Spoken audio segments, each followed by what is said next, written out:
Olá, pessoal.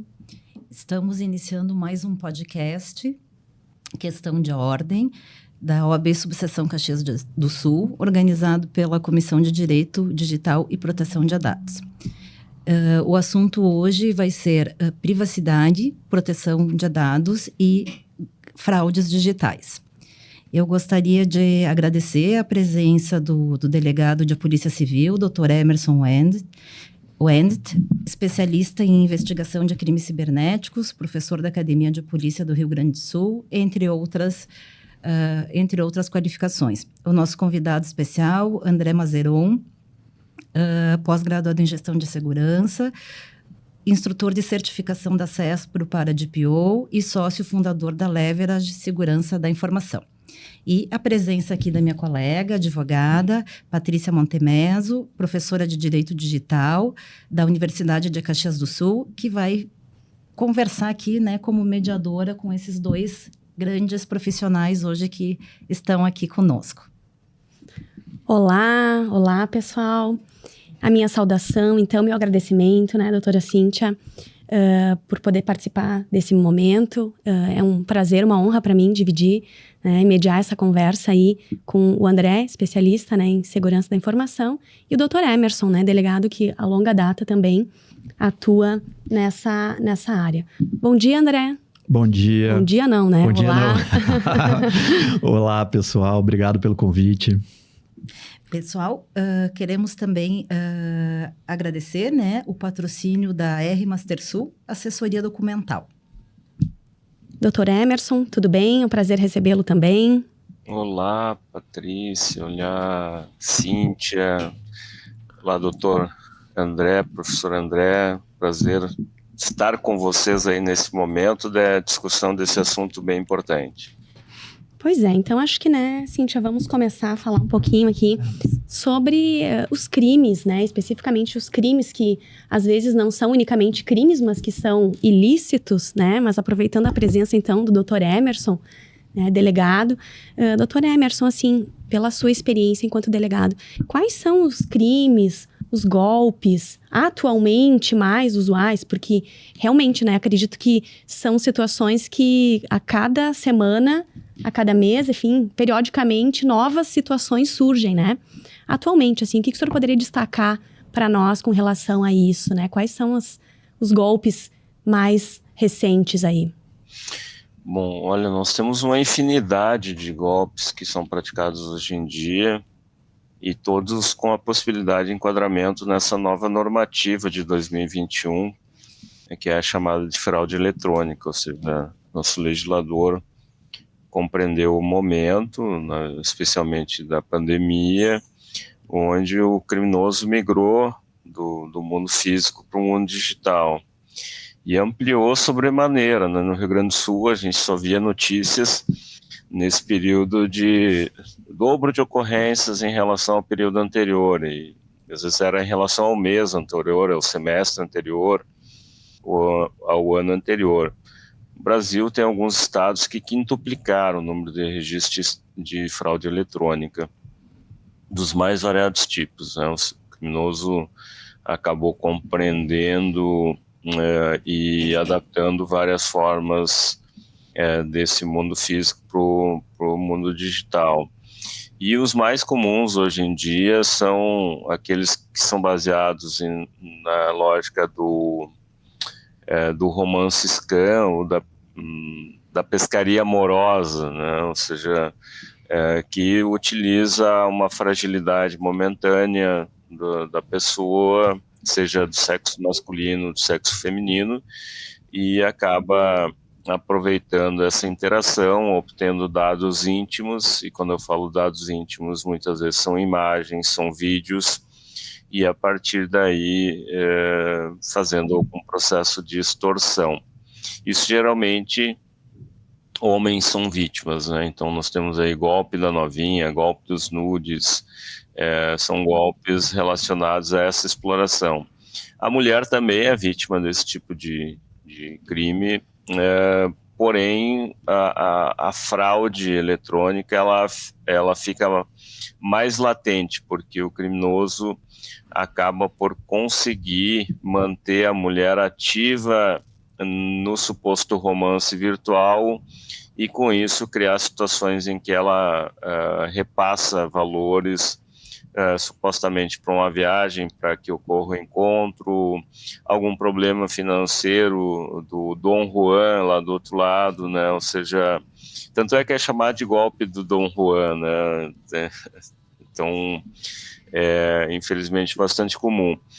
E vocês, uma outra questão bastante comum que vocês têm provavelmente visto aí também nos seus celulares, o recebimento de mensagens supostamente acontecendo algum tipo de transação no sistema do banco de vocês, que na verdade remete a um 0800, que é um 0800 da central do criminoso. Nos cria uma central por sistema de voz sobre IP e recebe a ligação, identifica a origem do número, ou seja, ele sabe qual mensagem foi enviada para aquele número, qual o banco que supostamente foi utilizado como ancoragem para aquele contato na mensagem, e com isso o criminoso recebe a ligação e se passa pelo sistema bancário. E alguns outros golpes assim mais comuns também, que aliam a tecnologia à questão do mundo físico, a questão do envio supostamente de presentes, ou seja, presente, você recebeu uma cesta daquela loja de chocolates famosos, e aí nós precisamos lhe entregar e precisamos que alguém esteja para receber. E quando chega, o motoboy geralmente diz: pessoal, eu já tive aqui outras vezes, não encontrei, então estou tendo que cobrar novamente o deslocamento. E aí a grande sacada é que ele diz: a maquininha deu problema, o senhor não tem outro cartão, a senhora não tem outro cartão, e passa 2, 3 vezes o mesmo cartão, cada passagem é 2, 3 mil reais na passagem. E fora as questões, né, de golpes utilizando documentos, né, e aí, claro que a gente vai comentar na sequência a questão da utilização supostamente de valores a receber, de créditos que estão ou numa ação judicial ou na conta de governo, e isso acaba gerando aí uma lógica de que a pessoa, sim, eu tenho dinheiro a receber, então vou passar meus dados, e acabam caindo em um golpe criminoso, utilizando o nome de outras pessoas também. Delegado Emerson, essa situação é uma situação que a colega, a doutora Patrícia, vai abordar, e que tem ocorrido muito com os escritórios de advocacia, né? Uhum. Então, que os fraudadores utilizam o nome dos escritórios, os contatos, os números dos processos, fazem contato com clientes, que realmente são clientes dos escritórios, e solicitam valores, né, condicionando uma liberação de alvará ou a esse depósito. Então, aqui no Rio Grande do Sul isso tem ocorrido muito. A OAB já tem tomado posicionamento, tem feito campanhas de conscientização. Então, eu vou passar agora para a mediadora Patrícia para falar um pouquinho também, e aí o que o senhor puder nos auxiliar, enfim, passar orientações aos colegas, porque a questão hoje da segurança da informação, eu acho que ela passa a ser um risco compartilhado. Nós também temos que nos conscientizar e ter atenção, né, para não sermos vítimas de golpes. Pois é, né? Pela narrativa do Dr. Emerson aí, trazendo esse panorama dos principais delitos, fica, não sei, a mim a menos parece que realmente são fraudes, são delitos que utilizam a tecnologia, mas que a tecnologia não seria essencial para que esse tipo de delito acontecesse, né? Me parece, então, que, inclusive hoje, o direito penal, ele classificaria, né, esses crimes entre crimes digitais ou crimes, né, enfim, próprios e impróprios. Então, seriam crimes que poderiam acontecer presencialmente, né? No final de semana também eu vi uma reportagem de um outro crime em que a abordagem tanto é feita através de mecanismos tecnológicos, enfim, né, plataformas de mensageria, por exemplo, mas também presencialmente. E aí acabam utilizando a estrutura de bancos eletrônicos, bancos digitais, né, para praticar o crime. Então, me parece que realmente, assim, a gente vive, talvez, né, depois o André até vai poder falar um pouquinho mais sobre a questão da segurança da informação, mas que talvez o que a gente precise é realmente um pouco mais de educação digital, né? Para evitar que as pessoas acabem sendo envolvidas nesse tipo de situação. E com relação a essa situação que envolve os advogados, realmente, sim, nós temos aqui na OAB Caxias, inclusive, um serviço de ouvidoria, e com bastante frequência nós recebemos relatos, né, de colegas que mencionam que os seus clientes teriam sido vítimas desse tipo de crime, né, de extorsão. E as pessoas acabam realmente ficando vulneráveis, porque são informações públicas, né, o número do processo, o nome das partes, a vara judicial, quem é o advogado, são informações públicas e precisam ser assim, né? Sim. E então, assim, o que o senhor acha, doutor Emerson? Realmente faz sentido isso? São os crimes impróprios mesmo? Onde é que está essa maior vulnerabilidade? Está na tecnologia? Está nas pessoas? Como é que o senhor vê isso? Na verdade, não existe 100%... o professor André vai falar isso também, não existe sistema 100% seguro, né? Por quê? Porque tem um ser humano lidando com esse sistema. Então, a vulnerabilidade principal, sim, mais de 90% das vulnerabilidades estão justamente na falha humana, na lógica de não compreensão de que aquilo é uma fraude, o criminoso ele utiliza a engenharia social com alguns gatilhos. E nesse caso, o gatilho que ele está acionando é justamente o suprimento de uma carência financeira, ou até mesmo um ganho a mais, né? O que a gente chama genericamente de ganância. Não estou dizendo que as vítimas são gananciosas, mas a lógica é utilizar esse gatilho para que as pessoas realmente caiam nesse golpe, repassem informações, repassem dados para que haja justamente o ganho indevido por parte do criminoso. E aí eu acho que você falou um negócio muito importante, que eu até mencionei isso no final da minha palestra, que foi realizada recentemente em Caxias do Sul, pelo PROCON, a questão da educação digital. Nós não temos campanhas nem municipais, nem estaduais, nem federais sobre educação digital, embora a gente tenha uma lei recente que trate do Plano Nacional de Educação Digital e que, ao meu ver, é extremamente importante. A outra questão que a gente sempre refere, porque uma coisa é o processo ser público, Patrícia, outra coisa são os serviços que capturam informações de processos públicos e vendem esse serviço. Então, quando você pesquisa na internet sobre Emerson Venta, ele vai direcionar para um site para ver se o Emerson tem processo ou não tem processo. Não sei se dá para falar o site aqui, mas acho melhor não. Mas nem precisa, doutor. Conhecemos. Todo mundo conhece. Mas assim, o professor André deve falar também, esse é expert nisso. A gente tem possibilidade de notificar esse site e remover esse conteúdo. Então foi o que eu orientei no dia, nessa palestra em Caxias, tinham vários advogados presentes também, de utilizar essa ferramenta. Ou seja, se o meu nome aparece nesse site, utilizar a ferramenta de desindexação dessa informação nesse site, protegendo os meus dados como advogado e os dados do meu cliente naturalmente. E o site cumpre, doutor? Deveria Atende? cumprir, pelo que eu recordo, está inclusive na política de privacidade deles. Na verdade, todos os sites que fazem indexação E, por exemplo, tem sites que fazem indexação de todos os CNPJs no Brasil.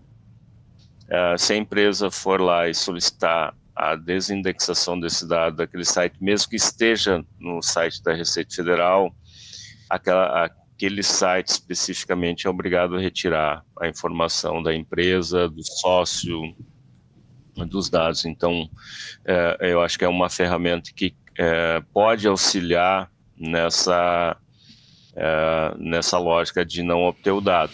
Mas também o advogado tem que cuidar, o cliente tem que cuidar e não publicar, ou seja, não fazer uma publicação, que estou aqui com o meu advogado, ou fazer algo nesse sentido, porque vai tornar público e não vai adiantar nada nessa desindexação. Exato. É uma excelente dica, né? Então fica para os ouvintes, para os colegas. E agora, então, vamos ver o André, vamos conversar um pouquinho com o André. Eu queria até comentar assim, né, André, a gente falar um pouquinho sobre a engenharia social e a questão da informação, né, como a informação e a educação podem contribuir, né, porque especificamente com relação a essas situações que envolveram os advogados, foram feitas uma série de matérias, né, a própria OAB Caxias realizou, né, nas suas mídias sociais, no seu site. A nossa presidente foi entrevistada em vários veículos de comunicação locais aqui, a nível estadual também, né, a vice-presidente estadual também realizou entrevistas, concedeu entrevistas para a grande mídia, mas parece que nunca é suficiente, né, André? Tu poderia falar um pouquinho para nós sobre, né, a engenharia social e outros aspectos que tu considere relevante nesse contexto? Patrícia, essa é uma batalha constante, né? Eu diria o seguinte, por mais conscientização que a gente faça, sempre vai ter um público ainda vulnerável. E eu até proponho um exercício, assim, se a gente fosse perguntar na rua agora, para as pessoas que daqui a pouco têm algum tipo de processo na justiça, qual o percentual delas que sabe que esses processos, tirando aqueles processos que são sigilosos, qual percentual que sabe dizer se essas informações são públicas ou não? A maioria das pessoas vai achar que essas informações são sigilosas. O simples fato de, não, processo judicial, eu suponho que essa informação seja sigilosa. No momento que a pessoa passa a ter noção de que esses dados são públicos, bom, já é uma primeira linha de defesa de a pessoa começar a fazer um exercício interno mesmo de dizer, bom, se essa informação é pública, eu já sei que eventualmente alguma parte mal intencionada pode fazer algum uso dessa informação contra mim. Desconfiar, né, André? Então, a conscientização ela tem que ser constante e eu acho que caberia divulgar um pouquinho mais sobre a publicidade ou não dessas informações para que a pessoa possa se defender desse tipo de coisa. Se a gente faz um paralelo, por exemplo, com a questão de número de CPF, mais ou menos todo mundo já percebeu que o número de CPF é uma informação que praticamente é pública, dado a quantidade de locais onde a gente já passou essa informação, dado a quantidade de vazamentos que já teve desse tipo de informação. Então, tu mais ou menos já assume. Bom, todo mundo sabe meu número de CPF, eu tenho como obter ele de forma trivial. Ok, tu já fica um pouco mais esperto em relação à utilização dessa informação contra ti. Então, a conscientização ela é essencial. Porque os golpes eles vão variar com o tempo, mas a tecnologia vai variar com o tempo. Mas se a gente soubesse preparar contra esses ataques de engenharia social que usam esses gatilhos mentais da ganância, como o Dr. Emerson colocou, ou do medo, que é também outra coisa bastante comum, né? Você vai receber algum tipo de notificação dizendo, olha, você tem que tomar uma ação urgente aqui, senão algo de ruim vai acontecer. Né? Vamos bloquear sua conta, você vai ter um prejuízo financeiro, etc.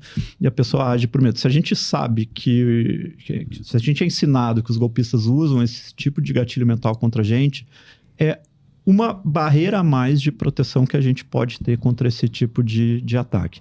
Também gostaria de comentar que alguns desses golpes que a gente está falando, e isso até foi de certa forma mencionado, eles são os mesmos desde sempre, desde que a humanidade existe.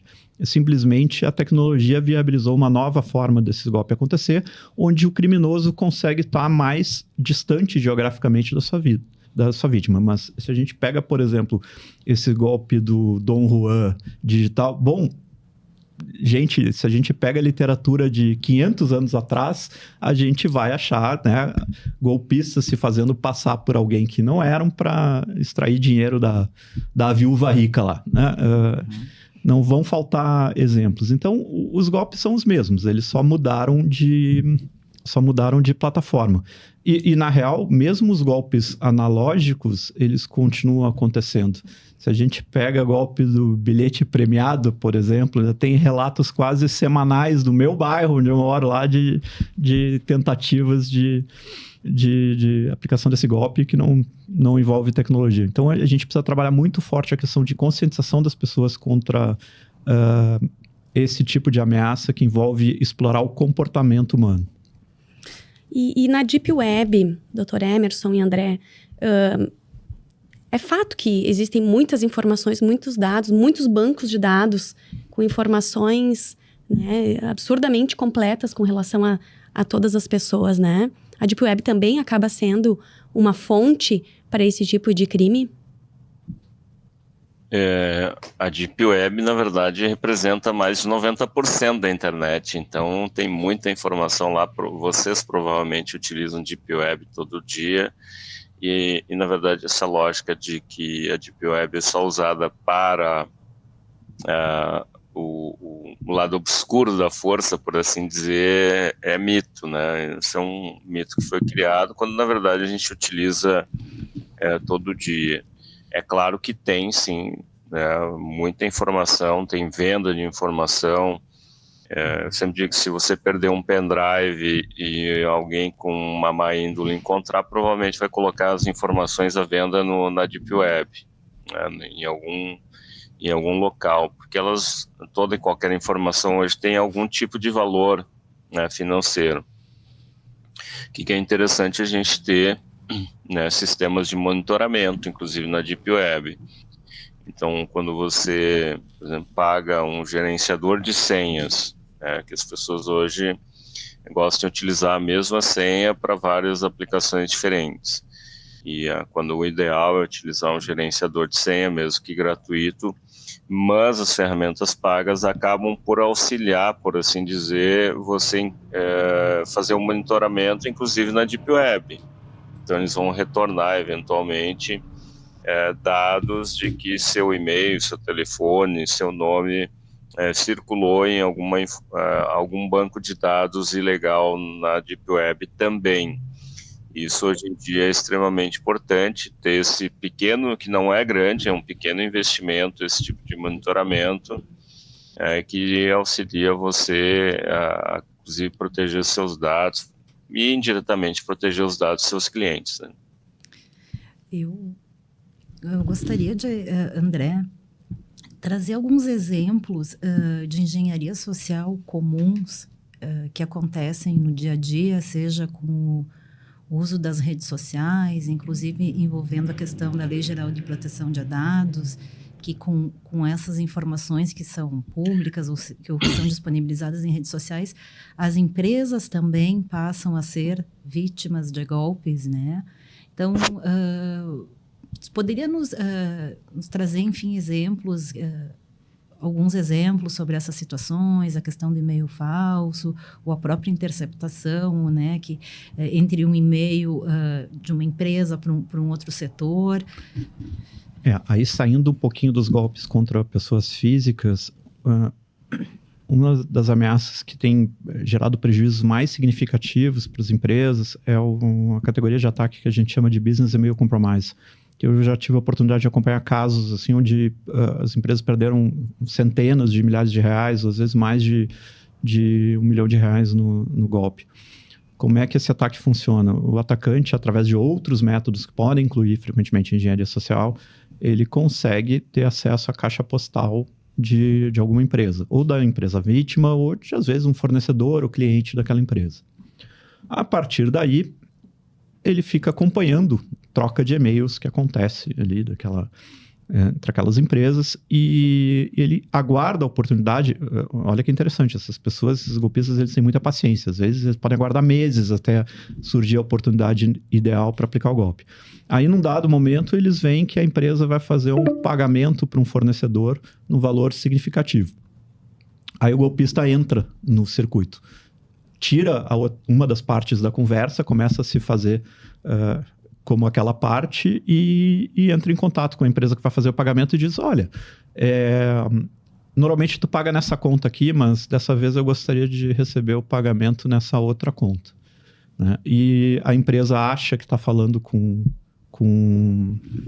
a outra parte legítima e faz a transferência para a conta do criminoso.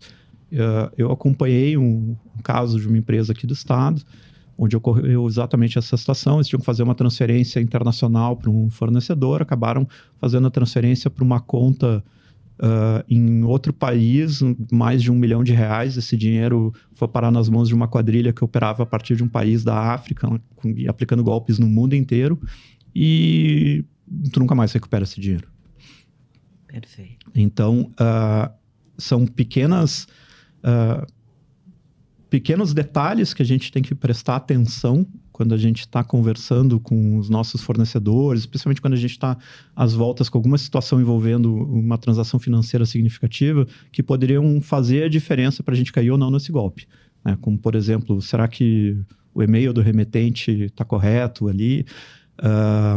Será que não é pouco usual essa mudança de conta de pagamentos? Eu estou acostumado a pagar aquele fornecedor sempre em um determinado banco. Agora ele me diz que mudou. Quem sabe eu entro em contato com essa outra parte para dizer, olha, tu realmente tu quer receber, tu é legítimo isso aqui, tu quer receber por outro banco, etc. E aí, claro que vale um lembrete, né? Não adianta, se você receber um e-mail, agora paga para essa outra conta aqui. Eu não vou pegar o telefone que está lá na assinatura do e-mail e ligar para aquele número de telefone. Eu vou ter que chegar por outro método de contato que eu já tenha salvo lá com aquela pessoa, porque senão eu vou acabar caindo no telefone do golpista também, que vai me confirmar, não, pode fazer a transferência sim, confia. Né? Seria uma dica importante, né, André? Até para essas situações, né, doutor Emerson, essas situações que envolvem esses golpes agora com advogados e clientes, né? Por que o cliente vai fazer contato com o telefone que ele não conhece, que ele desconhece, embora tenha só a fotografia do advogado ali no perfil, né? E não utilizar o telefone, o contato do advogado que ele até então sempre utilizou. Eu acho que é uma dica importante, né, André? Vale para as empresas, vale para as pessoas físicas, né? Para as pessoas físicas, eu diria que é um pouco mais complicado, porque eu até... histórias pessoais ali da minha família, que às vezes eu acompanhei situações onde surgiu lá uma movimentação num processo de um parente meu, esse processo estava rolando há anos, e às vezes ações coletivas e coisas assim, onde a pessoa nem lembrava mais de que esse processo estava acontecendo. Então entra em contato no escritório de advocacia e dizer, olha, tu tem um dinheiro para receber e tudo mais. E isso gera uma certa... Pra gente que é do ramo, tudo que a gente está atento a esse tipo de coisa, num primeiro momento gera uma certa preocupação do tipo, olha, vamos atrás, vamos entender se isso é legítimo ou não. Mas agora tu pega o cidadão comum lá que está tem pouca instrução, está pouco versado nesse tipo de coisa. Ele recebe um contato de alguém que se faz passar por um escritório de advocacia, ele diz, é verdade, nem lembrava mais. Que bacana. Para ele é uma boa notícia aquilo. Claro. Né? Então, claro que ele fica muito mais sensível ali a cair na isca do golpista. Tá feito o gatilho. Exatamente, né? É complexo, né? Nós percebemos várias iniciativas, né? No sentido de educação digital. O doutor Emerson falou que ainda são muito carentes, né? Aqui no município a gente tem uma lei municipal que trata, né, a nível das escolas municipais, da Semana Nacional de Segurança na Internet. Então, anualmente, a SMED realiza, né, eventos de conscientização, etc. Mas ainda é muito pouco, né? Acho que precisaria realmente trabalhar mais. Bela iniciativa, partindo do município, pegando, teoricamente, pessoas mais carentes, né? Ou seja, alunos da área municipal, que certamente vão poder utilizar a internet com mais segurança, mas isso é um processo constante. Né? A gente pode até ensinar crianças, mas elas se tornam adolescentes e se tornam adultas. E mudam as prioridades, muda a lógica de utilização da internet. Então, é um processo constante. Por isso que o plano de educação digital ele precisa começar desde a parte basilar da educação até a formação em termos de pós-graduação também. Exatamente. E legislações que nós temos, como a Lei Geral de Proteção de Dados. Vamos falar um pouquinho sobre isso, né, doutora Cíntia? Vamos falar um pouquinho. Acho que é importante, porque é uma lei que foi sancionada em 2018. Sempre houve muitas discussões, a lei não iria surtir efeitos, e não é o que nós temos vendo. E quando acho que nós falamos na questão da Lei Geral de Proteção de Dados, eu sempre gosto de destacar a importância da questão da segurança da informação. As empresas, as organizações, as instituições, elas devem investir, né, em ações de formação, de conscientização, em recursos para que as suas redes estejam, né, inclusive também medidas administrativas de adequação de documentos, para que as empresas estejam, enfim, adequadas, né, e consequentemente mais protegidas. André, qual nesse panorama desde, né, 2018 até 2023, o que tu pode pela tua experiência como instrutor, como profissional que atua, o que tu pode assim nos relatar em termos de evolução, o que temos ainda para fazer, quais as sugestões? Uma coisa que eu tenho percebido, Cíntia, é a grande movimentação das grandes empresas no sentido de cobrar dos seus parceiros de negócio adequação a boas práticas de privacidade e segurança. Na verdade, o mercado como um todo, ele reage muito à dor. A gente teve toda a questão da Enron nos Estados Unidos, que foi um caso seríssimo de fraude financeira que gerou uma série de movimentações, né? A gente teve legislações como Sarbanes-Oxley, que vieram a reboque disso. Depois a gente teve o PCI-DSS, que é uma normativa das empresas de cartão de crédito, que surgiu como resposta a um grande incidente de vazamento de cartões de crédito.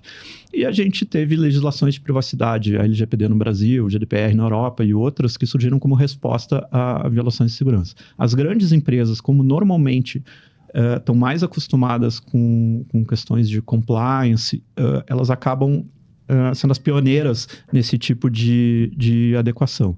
E o segundo movimento natural é o seguinte: bom, não adianta eu me preocupar com privacidade se o meu fornecedor com o qual eu compartilho dados pessoais dos meus clientes, funcionários, assim por diante, não se preocupa também. Então, a gente tem visto muito forte o movimento de pequenas e médias empresas serem cobradas pelos seus grandes clientes, grandes parceiros de negócio, para atender requisitos de privacidade também. O que eu vejo como algo extremamente positivo.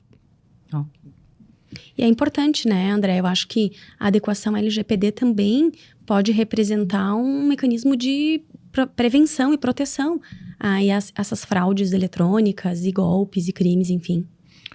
Ela ajuda no sentido de que reduz o risco das nossas informações irem parar nas mãos erradas. Então, se todo mundo fizer essa parte, né, a gente consegue controlar melhor por onde as nossas informações, nossos dados pessoais estão circulando. Não sei se tu quer explorar um pouquinho mais essa questão da segurança da informação, abordar algum aspecto que tu acha importante, assim, porque é um tema que agora estamos vendo, inclusive, profissionais da advocacia, né, se apropriando dele para poder atuar, né, em vistas à LGPD. Mas, assim, em linhas gerais, o que a gente poderia falar, o que representa, o que é a segurança da informação? Bom, numa definição mais formal, segurança de informação é buscar garantir a integridade, confidencialidade e disponibilidade da informação. Qualquer violação que eu tenha num desses três pilares significa um incidente à segurança da informação. Mas eu queria trazer um outro aspecto, Patrícia, que a gente não comentou até agora, que é o seguinte: a necessidade dos escritórios de advocacia cuidarem da sua própria segurança, da segurança das suas informações também. Uma das técnicas mais comuns, um dos ataques mais comuns que acontecem hoje em dia ainda são os ataques de ransomware, os ataques de sequestro de dados, onde o atacante captura as informações, encripta os dados, cobra um resgate para devolver o acesso da empresa àquelas informações, e hoje em dia também fazem uma segunda camada de distorção, que é: se tu não pagar o resgate, os teus dados vão ser publicados na internet.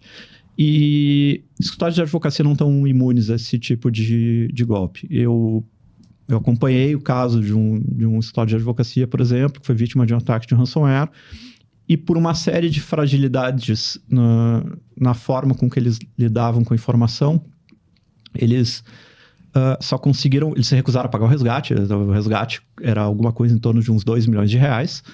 E por uma fragilidade do processo de backup das informações que eles tinham, eles só conseguiram recuperar dados até 2017. Isso foi em 2021, então eles perderam 4 anos de informação no servidor de arquivos dele por conta dessa fragilidade. Então fica o recado aqui para história de advocacia se preocuparem com a segurança do seu próprio ambiente.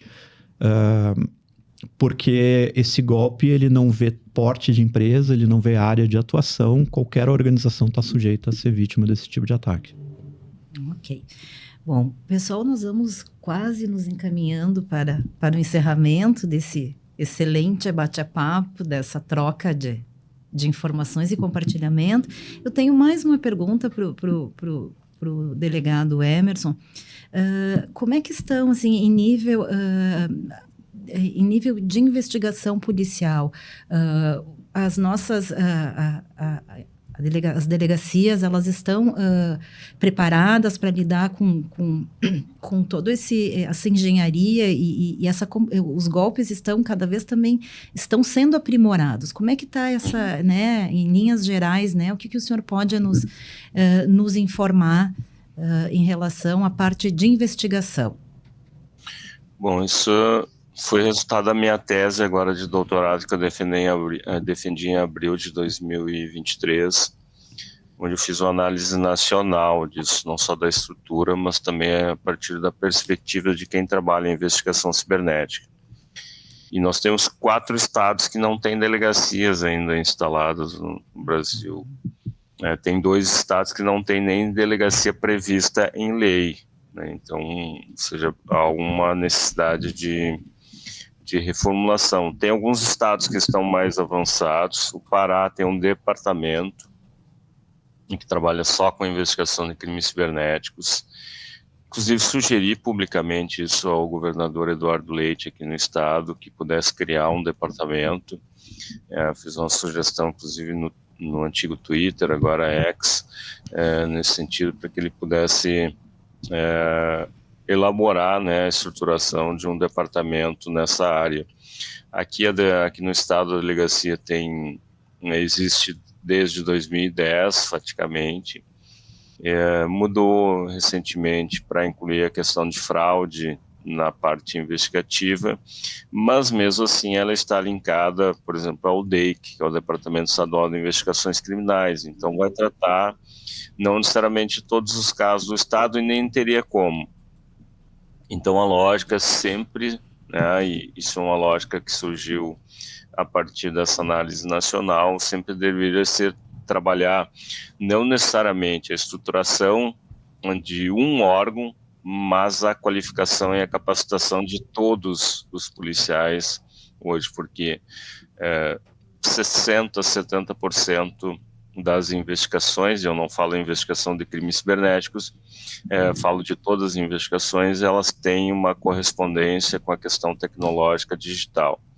Então, os policiais precisam ter conhecimento do que coletar, como investigar, como buscar informações, como preservar a cadeia de custódia, dentre outros aspectos, né? Então... Doutor Emerson, nós acabamos sempre, quando recebemos lá na OAB Caxias, por exemplo, né, relatos de colegas que estão tendo seus clientes como vítimas desses golpes que nós comentamos recente, a orientação sempre é registrar o boletim de ocorrência, é certo, doutor? É isso? Sim, sempre registrar o boletim de ocorrência e, de preferência, até mesmo antes de registrar o boletim de ocorrência, proteger a conta bancária, proteger os dados de cartão de crédito, ligando para a administradora, ligando para o banco, e também protegendo as redes sociais, ou seja, revisando a configuração, coletando os dados e aí sim fazer o registro de ocorrência. É isso, né? Acho que não tem muito além disso que se possa fazer, né? Quando a situação já aconteceu, né? É mais complexo, mas é sempre bom evitar novos danos. Então, por isso, a questão de, antes de fazer o registro de ocorrência, fazer dar essa atenção necessária aos dados bancários, aos dados de cartão de crédito, aos dados pessoais, né? Então, eu acho que teríamos muito, né? Teremos muitos assuntos ainda, né? Espero que esse, quem sabe, seja o primeiro de vários outros encontros para que a gente já possa debater esse tema que nos é tão caro. E gostaria de agradecer, então, a presença do delegado Emerson, a presença do André, que se deslocou, veio de Porto Alegre aqui conversar conosco, a presença, né, aqui da mediadora, da minha colega, a doutora Patrícia, que contribuiu muito também com o seu conhecimento. O podcast Questão de Ordem, ele está disponível como um novo episódio toda quinta-feira nas redes sociais, YouTube, Facebook, Instagram e Spotify da OAB Caxias do Sul. Curtam, compartilhem, comentem em nossas plataformas digitais. Toda semana vem sendo produzido conteúdos, né, de interesse da comunidade, de interesse da sociedade e de interesse da advocacia. Então, agradecemos mais uma vez o patrocínio da R Master Sul Assessoria Documental. E, então, temos aqui, muito obrigada, André, muito obrigada, doutora Patrícia, muito obrigada, doutor Emerson, e obrigada a todo o pessoal aqui que nos auxiliou aqui para a realização desse podcast.